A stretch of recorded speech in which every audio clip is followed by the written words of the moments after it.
皆さんこんにちは、こんばんは。のくまのおっちゃんです。このチャンネルではガイドブックでは教えてくれない沖縄の歴史や文化に関する情報を移住者であるのくまのおっちゃんの視点から紹介しています。この動画をご視聴いただき、もし面白かったとか役に立ったと思っていただけたら、高評価やチャンネル登録をお願いします。糸満に白銀堂または白金堂と呼ばれる糸満ハーレーや糸満大綱引きなど旧暦行事の祭祀が執り行われる拝所があります。お堂の中には自然の石筍が氏神として祀られています。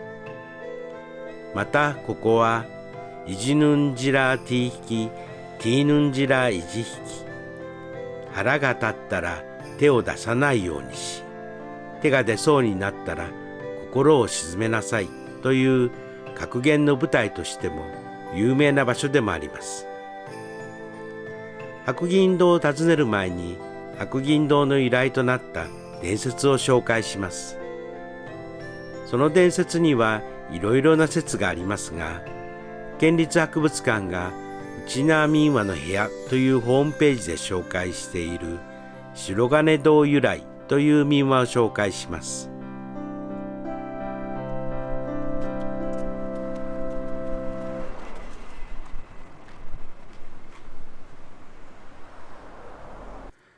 昔、糸満に万空という漁師がいました。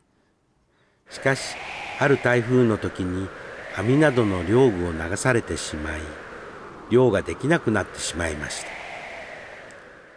そこで沖縄に来ていた薩摩のある侍にお金を借りることにしました。侍は1年後戻ってきたときにお金を返すという条件でお金を貸してくれました。しかし悪いことに悪天候が続き、なかなか借金を返せるほどのお金を稼ぐことができませんでした。1年後、返済当日に侍が万空を訪ねると、万空は自宅におらず、海岸の岩穴の中に隠れていました。お金を借りておきながら約束の日に隠れているとは何事かと、薩摩の侍は怒りに任せて刀を抜きました。待ってください。お金を用立てられず、どうにもならずにここに隠れていたのです。怯えながら万空は言いました。しかし、侍は怒りから万空の言葉を聞こうとはしません。黙れ、いつまで待たせるというのか、と万空に迫ります。そこで万空はとっさにことわざを言います。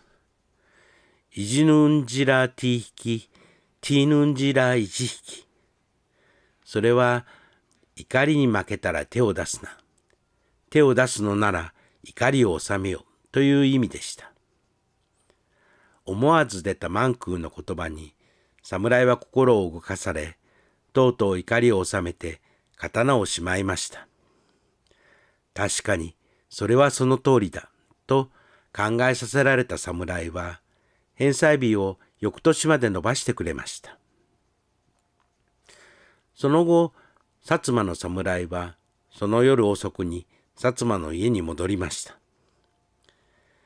深夜に家に着き、嫁を起こさぬように寝床に行くと、なんと嫁が男と一緒に枕を並べているではありませんか。侍は怒り狂い、寝ている二人に刀を振り上げました。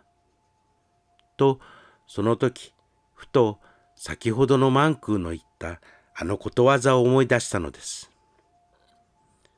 思い出した時、侍は怒りの感情を抑え、刀もまた鞘に戻しました。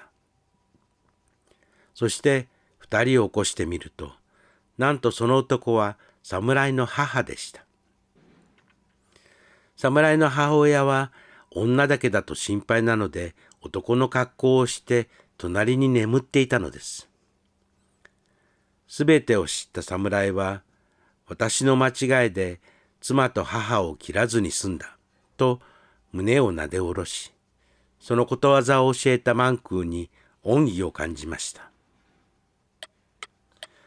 翌年に伸ばした借金の返済日、侍が約束した通り、糸満のマンクーのもとにやってきました。そこにはしっかりマンクーが返済金を用意して待っていました。マンクーはお金を侍に返しましたが、侍は、お前のおかげで妻と母を殺さずに済んだ。お金は受け取らないというのです。けれどもマンクーもまた返済を翌年まで延ばしてもらったことへの恩義を感じていました。いやいや、これは返さないわけにはいかない。しばらく二人は押し問答を続けます。長く押し問答が続いた後、ついに、それではあの岩穴にお金を埋めてお互いの気持ちを表そうということで決着がつきました。その後、お金が埋められた岩穴は糸満村の人々に白銀堂と呼ばれるようになりました。そしていつしか神のいる聖地となり、現在のように地元の人々に親しまれる御嶽となりました。